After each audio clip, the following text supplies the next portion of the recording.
আমি অবাক হয়ে গেলাম। এই ছেলেটাকে মারতে মারতে এত মেরেছে, পুরোটা দেহ শুধুমাত্র মেরেছে, পিটাইতে পিটাইতে পিটাইতে দেহের এমন কোন জায়গা নাই যে পিটাই নাই। তোফাজ্জল উন্মাদ পাগল, এমন ভাবে তাকে আঘাত করা হয়েছে। সে যখন পানি চেয়েছে, এই বিশ্ববিদ্যালয়ের ছাত্ররা ক্যান্টিনে নিয়ে গেছে, খাবারের প্লেটে কিছু সামান্য ডাল আর ভাত দিয়া বলতেছে খা, এটাই তোর জীবনের শেষ খানা, খা। এই খাবারটা খাওয়া শেষ হলেই তোরে মেরে ফেলবো। মৃত্যুর ভয়ে তোফাজ্জল নামের উন্মাদ সেই ছেলেটা এক দুই লোকমা করে খাবার তুলতেছে আর পাগল পারা হয়ে যাচ্ছে। এদিক ওদিক তাকায়, একটু নিরাপদ আশ্রয় খোঁজার জন্য চেষ্টা করে, কেউ তাকে বাঁচানোর জন্য গেল না। গতকালকে আপনারা দেখেছেন সোশ্যাল মিডিয়ার মাধ্যমে, চোর সন্দেহে কেউ যদি চুরি করে তবুও তাকে হত্যা করা যাবে না। আল্লাহর কোরআনের বিধান অনুযায়ী কেউ যদি চুরি করে তার হাতটা কেটে দাও। আর এই ঢাকা বিশ্ববিদ্যালয়ের সে সমস্ত মেধাবী ছাত্র নামের কলঙ্ক, সামান্য মোবাইল চুরির সন্দেহে তোফাজ্জল নামের একজন মানসিক উন্মাদ একটা পাগল ছেলেটাকে কিভাবে পিটায়া নির্যাতন করে বর্বর ভাবে হত্যা করেছে, কথা বলে ঠিক কিনা? আমরা অবাক হয়ে গেলাম। একটা মানুষ হয়ে মানুষকে কিভাবে এমন ভাবে মারতে পারে, এমন ভাবে পিটাইতে পারে। যেই ছেলেটাকে হত্যা করা হয়েছে এই ছেলেটা ছিল মানসিক পাগল।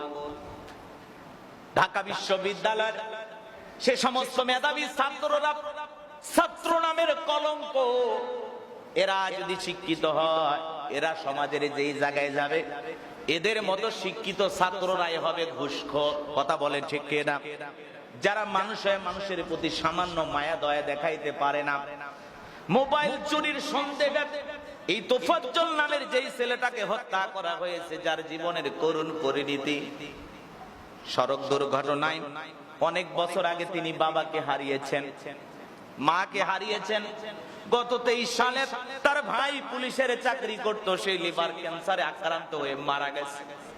ভাই মারা যাওয়ার পরে তাকে দেখভাল করার মতো আর কেউ নাই। সেই মা বাবা মারা গেছে দুর্ঘটনা থেকে একটু পাগল। ভাই মারা যাওয়ার পরে পুরোটাই উন্মাদ হয়ে গেছে, পাগল হয়ে গেছে। তার কাজিন আছে, তার মামা আছে, তার ভাবি আছে, তারা বলতেছে এই ছেলেটাকে আমরা বেশ কয়েকদিন ধরে চিকিৎসা করতেছিলাম, সে একটু পাগল, কিন্তু পাগল হলেও সে কখনো চুরি করে নাই। আর আমরা বলেছিলাম চুরি যদি করে ছেলেটাকে থানায় দিয়ে দেন, কিন্তু এরা থানায় না দিয়া ক্রিকেট খেলার স্ট্যাম্প দিয়া এমন ভাবে পিটাইছে, পিটাইতে পিটাইতে পিটাইতে পুরো পাটা রক্তাক্ত করে ফেলে দিয়েছে। আমি অবাক হয়ে গেলাম।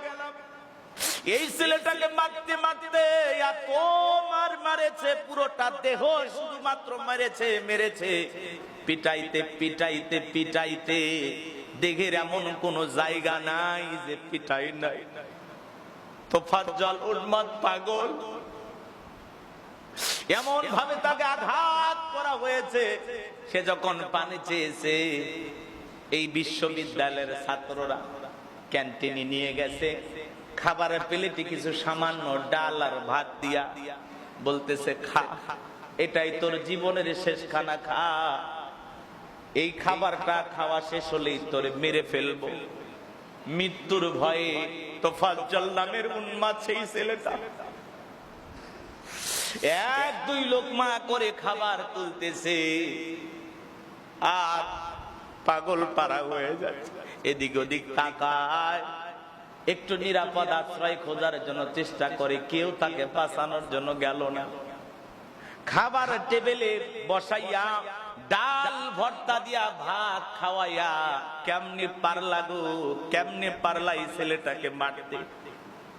এরা তো ডিবি হারুনের চাইতেও খারাপ, কথা বলেন ঠিক কিনা?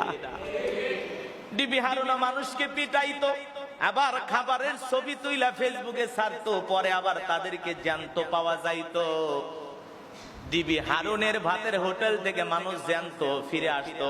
ঢাকা বিশ্ববিদ্যালয়ের যে সমস্ত মেধাবী ছাত্ররা তোফাজ্জলকে পিটাইয়া ভাত খাওয়াইছে, এদের ভাতের হোটেল থেকে তোফাজ্জল নামের সেই উন্মাদ পাগল ছেলেটা আর জ্যান্ত ফেরত আসে নাই। কথা বলেন ঠিক কিনা? সম্মানিত হাজিরিন, এই দুনিয়ার জমিনে অনেক মানুষকে হত্যা করে। এই হত্যাকাণ্ডের ব্যাপারে আল্লাহ রাব্বুল আলামিন পবিত্র কোরআনুল কারীমের ভিতরে স্পষ্টভাবে জানিয়ে দিয়েছেন, তোমরা খবরদার মানুষকে হত্যা করো না, কোন নিরপরাধ মানুষকে হত্যা করা যাবে না।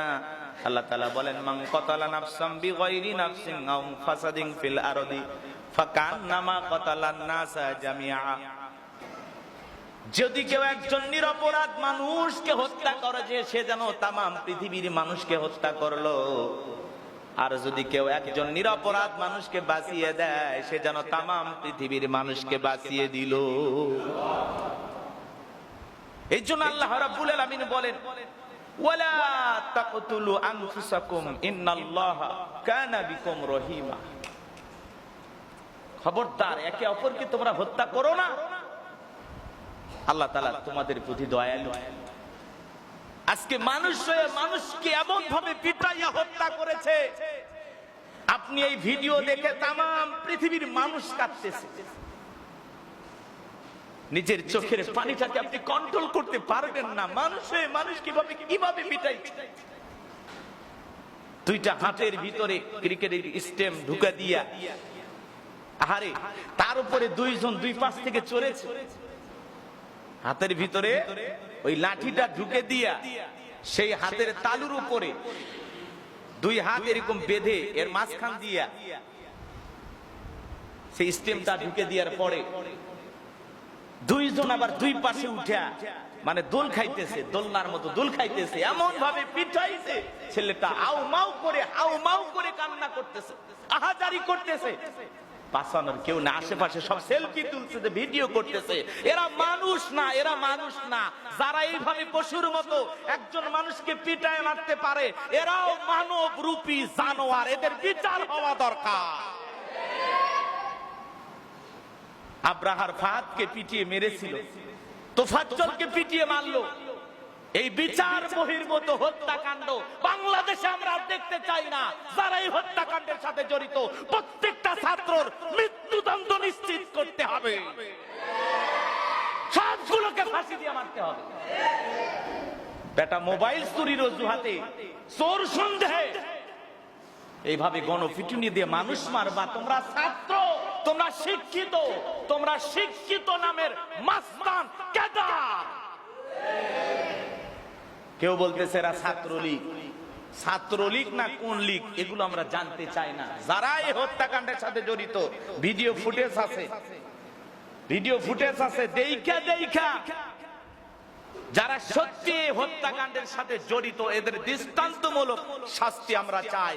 কেন এই তোফাজ্জলকে এভাবে বিচার বহির্ভূত ভাবে হত্যা করা হলো? কেন প্রশাসনের হাতে তুলে দেওয়া হলো না? মোবাইল চুরি করেছে কিনা সন্দেহের বশতে তোমরা হত্যা করবা। এক ছেলেকে আবার ধরার পরে যার মোবাইল হারাইছে তাকে বলা হলো এইভাবে ক্রিকেটের স্টাম্প দিয়া একটা লোককে কিভাবে পিটাইলা, তোমরা কেমনে পারলা? যে ছেলের মোবাইল হারিয়ে গেছে ও বলতেছে আমি আবেগের বয়স হয়ে এগুলো করেছি। কি বুঝলেন? বলতেছে আমি আবেগের বশবর্তী হয়ে পিটাইছি। চিন্তা করা যায়? আবেগের ঠেলায়, আবেগের বশবর্তী হয়ে যদি একজনকে এভাবে পিটায় মারে, এদের আবেগ কত খারাপ চিন্তা করা যায়? কথা বলেন না কেন? আবেগের বশবর্তী হয়ে আপনি একজনকে পিটাইবেন? মোবাইল হারাইছে, সঠিকভাবে লোকটা নিয়েছে কিনা সিসি ক্যামেরা থাকলে দেখেন, চিন্তা ভাবনা করেন। হ্যাঁ, এইভাবে গণপিটুনি দিয়ে একজন মানুষকে তোমরা বিদায় করবা, আবার সে সত্যিকারী চোরও না, চুরি করেছে কিনা সন্দেহ।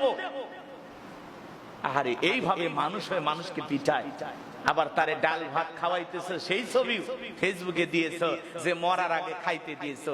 তোমরা যে আচরণ করেছো, একজন ফাঁসির আসামির সাথেও এরকম খারাপ আচরণ করে না। কথা বলেন ঠিক কিনা? প্রত্যেকটা ছাত্ররা আমরা বিচার চাই।